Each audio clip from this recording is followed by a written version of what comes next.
right, Collector's Maze. This is a little bit different of a setup, but here I am with Branden2k and Daniel Pesina. How are you doing, guys? Doing good. Doing good? Good, no complaints over here. Absolutely. So let you guys do a quick introduction. Say your names, what you've done that we might have seen, and we'll go from there. So we'll start with Hosung. Branden2k, and well, the character Liu Kang in Mortal Kombat 1 and 2 for the Mortal Kombat fans.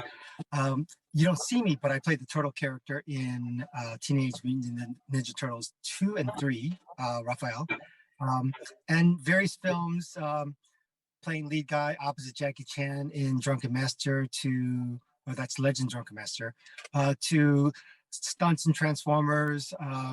Me and Daniel was in a film called Book of Swords together, and just various projects doing stunts and acting. Awesome. Yeah. Daniel Pesina, Johhny Cage, Scorpion, Sub-Zero, Reptile, Smoke, Noob Saibot in a nutshell. Absolutely. So the first thing I gotta ask, the martial arts background. We'll start with Hosung. Kind of just tell us how many years you've been practicing and any accolades you may have accumulated along the way.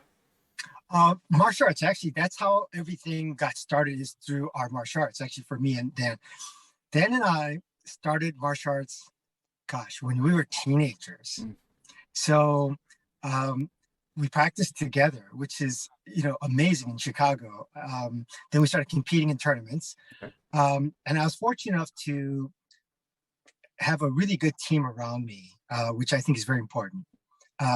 With Danny, my brother, Daniel's brother Carlos, Rich Division, who plays Kano, and Tony, who plays Kung Lao. So we used to all practice together a long time when we were kids, and we competed. And I was fortunate enough to be a part of that team, and they really propelled me and inspired me to do the best I can. And I was fortunate enough to win like the Black Belt Hall of Fame, or to get into the Black Belt Hall of Fame, win numerous tournaments. And I was rated #1 in forms, in martial arts forms, in sport karate forms, for three years, which is how I got my start in the turtle films, because Pat Johnson, who saw me at one of the tournaments, asked me if I would be one of the turtles. And I'm like, yeah, that'd be great. So that's how it all got started, is because of the martial arts and martial arts tournaments. And I have Daniel and the rest of the crew to thank to inspire me to be the best that I could be in martial arts. Awesome. So are you still practicing now? Oh, yeah. Still practice. What's harder as we age in life is you can't jump as high, as I figured out. Sure. And, you always wonder when you're a kid or when you're younger, oh, you should be able to jump. What's the big deal? Just jumping, right? You don't think of it as a big deal, but it becomes a big deal. And the other thing is, the big difference is, I think when you're younger, you can go on probably, let's say, 1 to 2 minutes of really high intense spurts, right? As you get older, that thing cuts down to 30 seconds, 45 seconds, and so on. So I think it's not so much the speed, like for 5 seconds, that I think you could control pretty well. It's the speed that if you try to do for a full minute, that you can't do as well as you age in life than as you are if you're younger.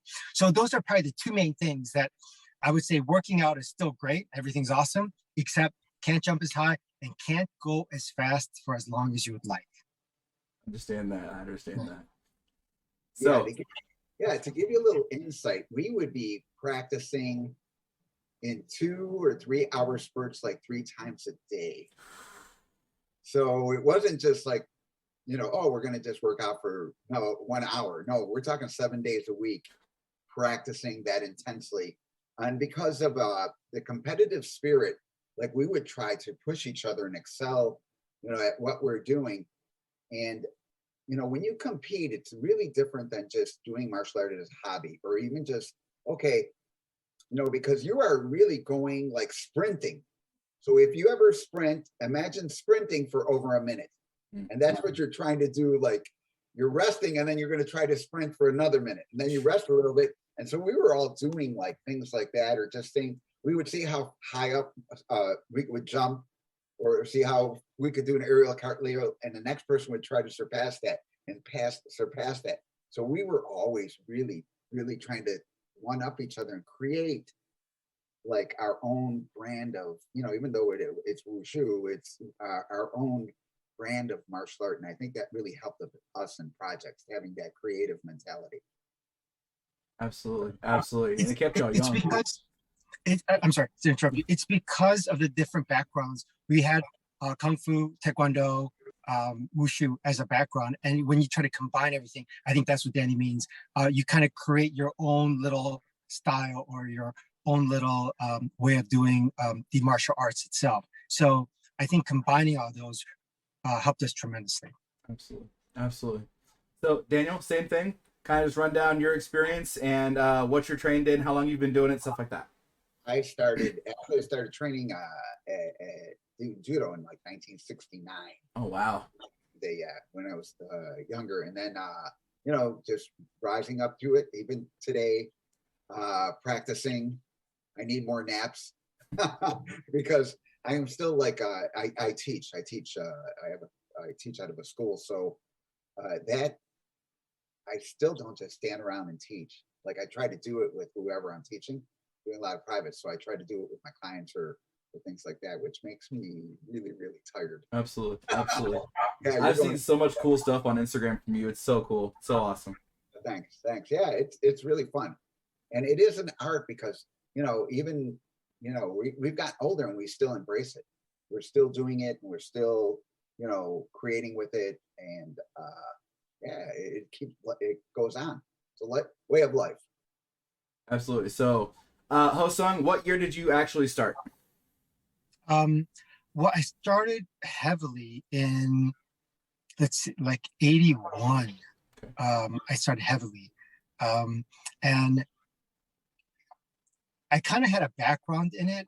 My dad was a judo champion in Korea and Japan. So I think it kind of came natural to me. So with the help of the crew, I just happened to propel very fast. Like I felt like it was innate. And I was pretty athletic. I played football and baseball and so on in school. So I think coming from that, just as an athlete, I think it helped. And it helped that, like if you could jump high and if you could do movements a certain way, I think all those little things help quite a bit. So being an athlete and being able to, jump and so on. And gymnastics is something also Danny and I, we just touch upon a little bit. So that helps in terms of just pure movement. And then we started competing in 87 and 88 heavily thereafter. And then I actually stopped competing real fast. It was 1990, 91. After 1991, I stopped because I wanted to pursue the film industry. So it was more really a stepping stone into what I was able to do. And actually, that's probably the same year Danny and we did Mortal Kombat, right then? Yeah. Right around 1990? Yep. We pitched it in 89. And, originally they, going back to Mortal Kombat, we pitched it in 89 and we did in 91? Yeah, and we did it in 91 because originally when we met, like myself, and John pitched it to Ed, and he said no to the game that they were going to do. He liked the idea, but they were going to do Tobias described it as a mainstream fighting game instead of our game with Jean-Claude Van Damme. So they actually said no to what we were going to do for about 8 months. And it's pretty funny because at the meeting, I mean, this group was so tight that at this meeting, I was like, we could get Hosung to do it. And Hosung I think you were filming something or at the right. Like that. I was like, when he gets back, he'll just do it. And I just spoke up for him. And then when he got back, he was very confident. Yeah. So he got back, he said, yeah. He's like, okay. He's like, will we have fun? And I was like, yeah. And he's like, okay, I'll do it. But yes, I get that feeling. That like that Hosung's pretty much down for whatever as long as it's a good time, right? Yeah. I feel like the people that you take the journey with and the people you meet along the way is more important than I think anything else. So as long as I feel like, well, working with the crew, and I know that Danny, when he introduces me to people, he only introduces me to good people. So the fact that we're on a call right now, which I don't, by the way, I don't do many of these, just so you know. I don't do social media. I appreciate it a lot, honestly. Yeah, I don't do social media much. I don't do any of that stuff because I like my privacy because I'm in the film industry. So I think that in itself kind of takes away your privacy. Yep. But I appreciate the people that you meet along the way, and wonderful people, obviously.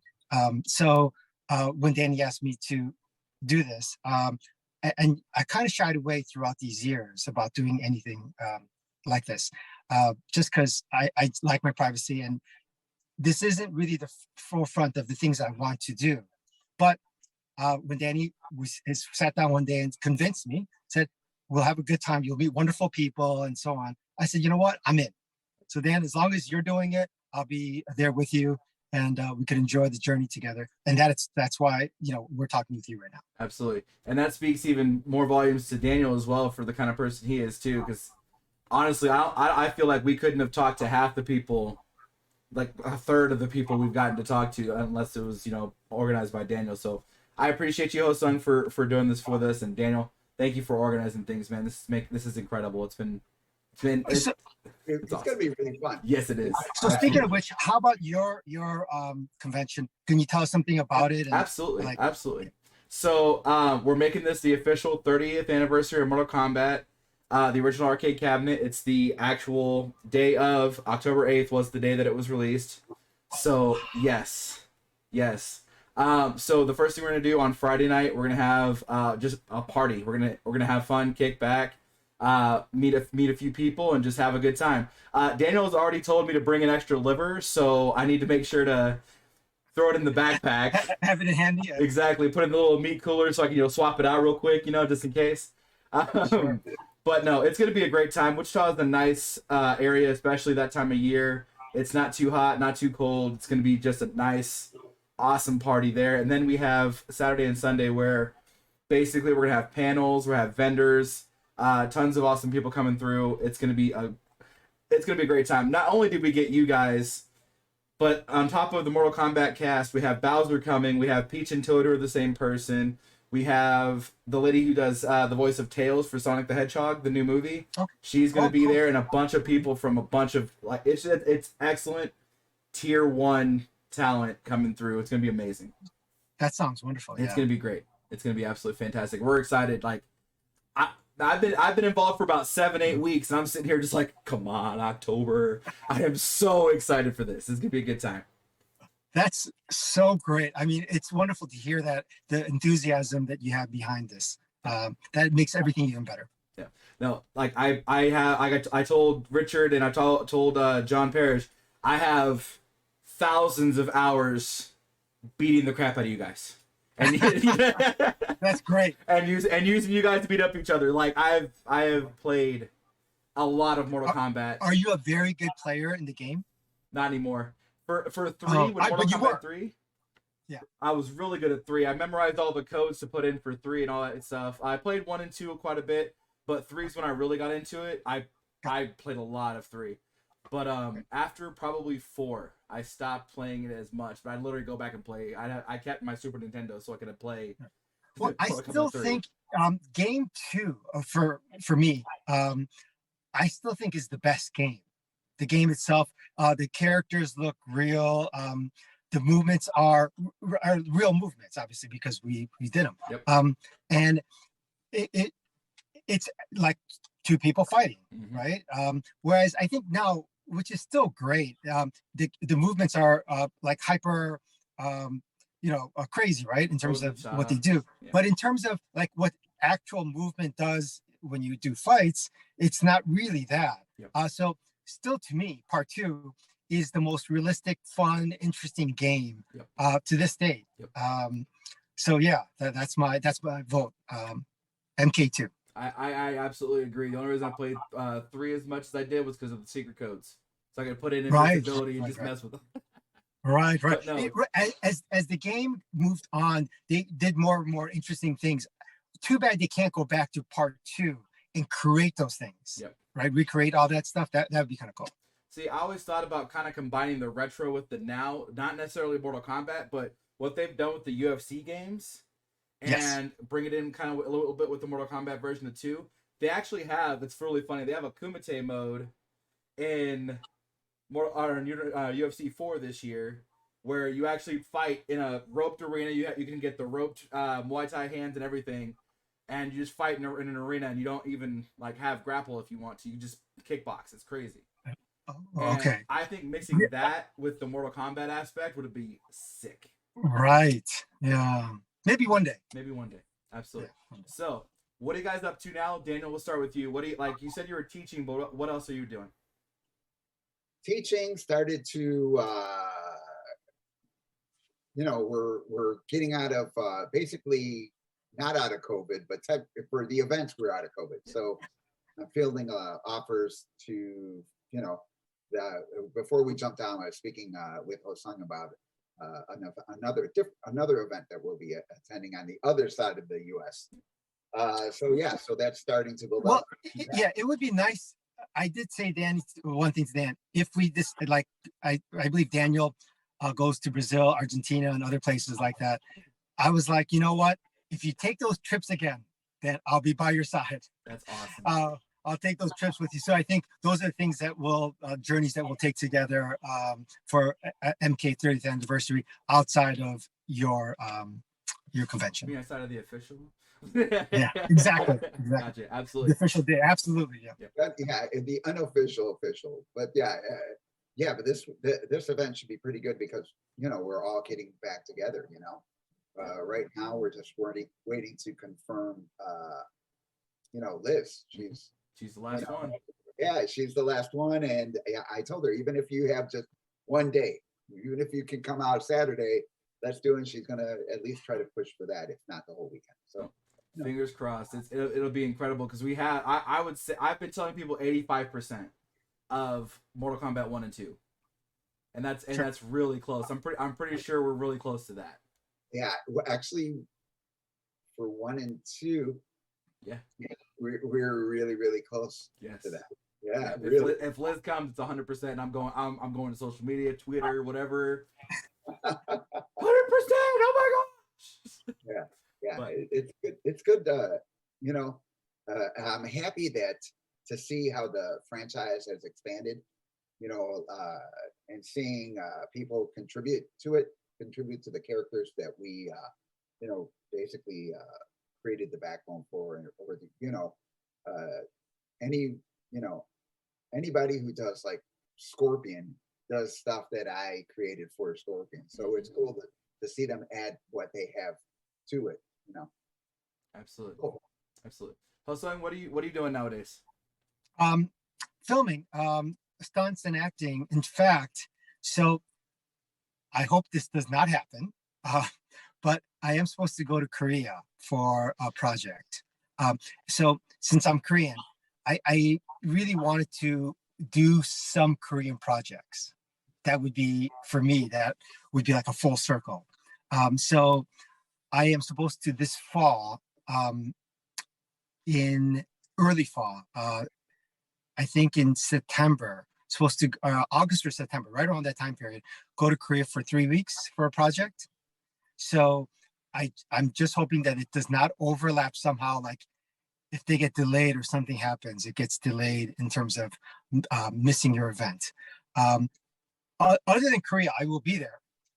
So that is probably my only caveat is a Korean. It's a Korean series. Korean series got popular because of Squid Games, but a lot of them have been very popular in Asia and other countries in Europe. And Korean series, Netflix, for example, is I think putting in $600 million into Korean series, crazy amount. I believe the second most amount outside of America. So America being the most amount of money they spend on series, and then it's Korea. Mm-hmm. So the Korean series asked me if I would come and be a part of their team, and I'm like, I can't turn that down. That is what I've been looking forward to it. So that's a project that I'm looking forward to. There's two projects actually. There's like a creature film and a robot type film. Okay. When I say robot film, like kind of like a Pacific Rim, Okay. that type of world. So I'll tell you more about it when I see you in October. I should have more updates on it. So in terms of, for me, it's filming, acting and stunts, and I enjoy both of it. Stunts because I can still do it. I think the day I feel like it's too painful and I'm like, oh, I don't want to do it anymore, will be a sad day, but it will come one day. And acting because I enjoy acting and I enjoy the process of filmmaking, whether it's in front of the camera or behind the camera. What's funny is I actually don't watch a lot of the films that I participate in, or projects that I produce. I enjoy the process of filmmaking. Film watching, 50-50. But the process of filmmaking, because it's like, for example, it'd be like coming to the convention and enjoying the time together. It's like you come in as a team and we like create something, right? We create this convention. And then once we go, a lot of times there'll be like behind the scenes, or there'll be something that you may put out that people could kind of re-enjoy and see something from the convention. Normally I don't watch those things, but I do enjoy the process of being together and making something happen. Gotcha. So I'm looking forward to being there. Yeah. It'll be one of my first conventions with Mortal Kombat ever. So I look forward to it. But that would be my only caveat, is if I'm filming in Korea. If I'm filming in America, it's okay. I'll still be there. Filming in Korea would be kind of hard. Yeah, that's absolutely difficult. So that's do you think the reason you don't watch the finished product is maybe that you're just like hypercritical, be like, oh, I could have done that better or something like that? Or is it just like no desire? I think I used to be that way, Okay. but at a certain point, I think you say to yourself, whoever wants to watch it and have fun with it, enjoy it, and moviegoers or series goers or whatever, TV goers, oh, great, and they could watch it, enjoy it. I enjoy the process more, right? For example, like I said, I'll enjoy the process of going to the event and being with you guys and enjoying the moments together and the camaraderie that we form. And that's more important to me than sitting down and watching something. It's not as important. And I realize a lot of people are like, oh, no, you got to go to the movie and support. And I'm thankful and grateful that people do that. But it's just not my personality, right? I don't want to tell you something that is fake.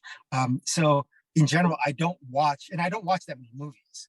Like if you talk about all the like Marvel films, I've probably seen like a quarter of them maybe, and most of the people see it. If you talk about the latest like Star Wars films and Star Wars things, I don't know if I've seen any of them. Wow.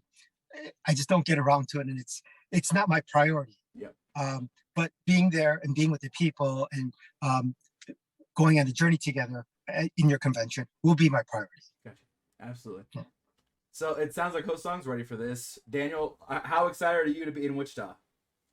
I am actually excited. I did a previous event there, so there's a lot of relationships that I made, and a lot of people are coming out again for that. So it's going to be a lot of people. Especially if you listen to this podcast interview, remember the VIP for Friday night is almost all gone. So jump on it. Otherwise, you're going to miss it, man. You're going to miss that me sounds ripping fun. out my own liver. Yeah. No, I am excited. I have talked to a lot of people involved in this project, and all of it sounds like you guys were just a bunch of people who did martial arts together and got to work together and make something beautiful. And I think you guys had a lot of fun getting to do that. So I gotta know. Absolutely. I gotta know. Give me a funny story about Richard right now, on the spot right now. I know y'all got one. Give me a really good story about Richard so I can play this back and be like, boom. Actually, for me, a really funny story about Richard, and Ho-Sung's going to laugh at this. So we're at Andrew, who drew the first Mortal Kombat comic book. His father recently passed away, and we're there with him. And there's there's a famous DJ, Jesse De La Pena, who in the Midwest and for DJ is really, really famous. And he's part of our group too. And he comes up to me and he's like, where's Rich? And I was like, Rich is not here. And he goes, Rich, I go, you know, he didn't show up because he is like, he doesn't want to like just break down and cry and be like all emotional over losing it. But he's like, Rich is, he goes, and somebody's, Rich is not coming. And he's like, and then he mentioned he's not coming. Why didn't he just go? And Rich was by a car lot and he saw all these cars. And he's like, why can't they just give me a car? They have a lot of cars out there. Why can't they just give me a car? And then I'd have a car and they wouldn't miss it. And then I would be able to ride everywhere and do this. And they're like, Rich, they do it for profit. He goes, yeah, but they have so many, they would never miss it. So I understand. He said, I don't understand why. And he really didn't understand why they wouldn't just give him a car. Remember that, Osang? So, you know, that is that years later, over 30, because this is before Mortal Kombat. So that story came up at this you know, gathering that we were doing. That's a funny story about Richard, but but no, that's funny because that is Richard. Like he doesn't understand why like certain things aren't certain way. What you're like, but that's the way it should be. No. But there's so many of them. I should have some. No, Rich, you gotta go buy it. See, I love That's Richard getting to talk to him, and that story lines up so perfectly. Yeah. Richard has this awesome world in his head. It's amazing. It's awesome. I want to be there. I want to live there. Exactly. It's great that he lives in his own world, which is wonderful. Yep. That's why I asked that specific question, because I already know y'all loaded up with stories about Richard. I know that for a fact. Yeah, we love the guy, man. Absolutely, yeah. Yeah, yeah. But he was funny. Yeah, he's real funny. He's real funny. We all have our quirks, you know. Exactly. So we have about 7 minutes left. Ho-Sung, tell me your favorite thing about making Mortal Kombat. Gosh, the favorite thing. You know what was interesting is, so when Danny asked me, I'm like, oh yeah, sure, let's do it. And with John and Ed. So we got all in the room and we try to do different things. And Daniel's like, oh, let's try to do, you know, we'll try to do this punch or that punch, or let's try to do this type of kick. And then I'm just thinking to myself, no, let's do some of the crazy stuff, like the butterfly twist. Let's do, you know, like the jumping inside crescent kick.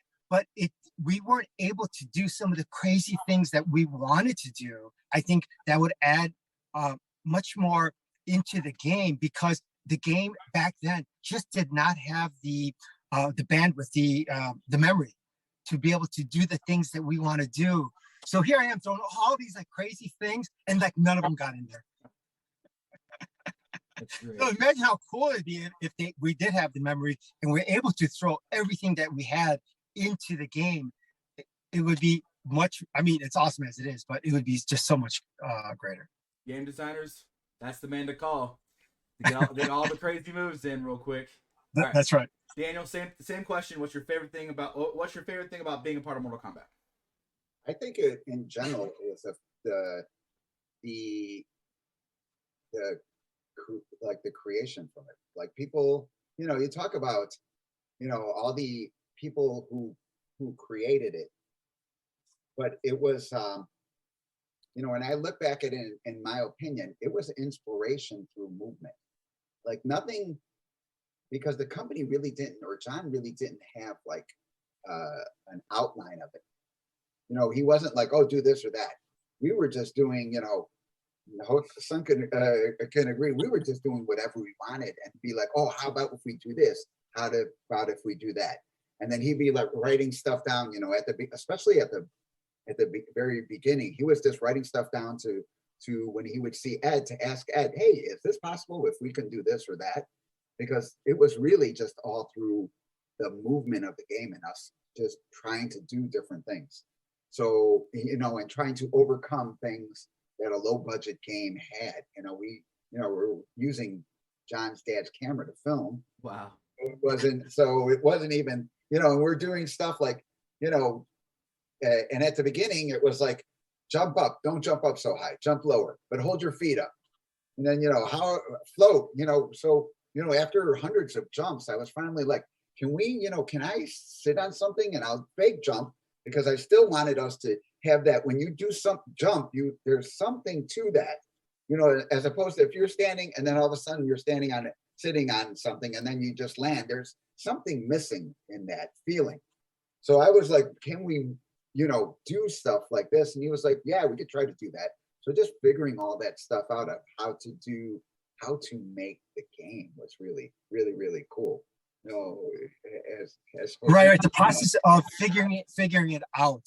Now I wasn't as involved with that as Danny and John and Ed. They were the three, obviously, that were that made the game what it is. But I had a small role in that. And you're right, discovering the movements in the game itself, I think, was a really incredible part of the game. And obviously seeing it live for the first time out there and playing the game, that in itself is a very surreal experience. It's the first time I believe it's ever been done, right, with real people in a video game. So that in itself was a very surreal experience. Yeah, it was like when I was like recently I watched like stuff. I bring stuff up to post. So I'm watching Hosung do one movement. He does it like maybe a dozen times, and then all of a sudden he's adding to it. So literally he's doing one movement 100 times, trying to look at what he's doing and then tweak it to be like how he wanted to do it. So it wouldn't look like, because too, you know, when you do a spin hook kick, everybody generally does the same, but he's trying to figure out how to make his look different, so much different than the other performers, other characters of the game. So it was like, I think the little subtle things like that is what makes the game interesting, right? It's not generic moves, it's movements that are like innate to the character, right? Which makes, I think, the game itself. So I think that process itself was fun and interesting for us, along with help promoting the game. Dan, do you remember when we went to like England to help promote the game when it came out on video, the Nintendo and the Sega? Yeah, so the process of making the game, loved it. Process of also promoting the game, really had a wonderful time. And the process of what we'll do with you, help talk to the fans and talk about the game itself again 30 years later, I think will also be a wonderful process. Absolutely. I remember John Parrish, I talked to him, he talked about having to backflip slower, trying to get in there. So absolutely. That's right. I'm glad he wasn't the only one struggling. Yeah. Right. Yeah. Those are, and you're kind of looking at them like, what? You know, we were, you know, and then we're trying to find different ways, you know, athletic enough to try to find a way to make it work. Absolutely. You know? Absolutely.